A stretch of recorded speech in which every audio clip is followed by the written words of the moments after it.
Terbunuhnya Ismail Haniyeh, kepala Biro Politik Hamas di Iran, menggegerkan publik. Ia diduga dibunuh saat sedang tidur di tempat peristirahatannya. Menurut media Al-Arabiya, Haniyeh dibunuh pada pukul 2 waktu setempat. Pembunuhan itu dilakukan dengan rudal yang mengarah langsung ke tubuh Haniyeh. Pengawal Haniyeh juga dilaporkan tewas dalam insiden ini. Kehadiran Haniyeh ke Teheran untuk menghadiri upacara pelantikan Presiden Iran Masoud Pezeshkian.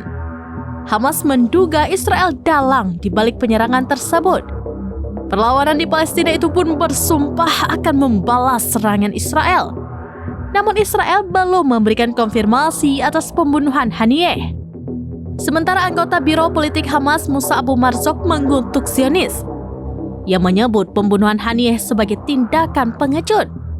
Ismail Haniyeh merupakan tokoh Hamas yang paling diburu militer Israel. Bahkan beberapa waktu lalu sejumlah anggota keluarganya meninggal dunia setelah diserang militer Israel di Gaza Utara.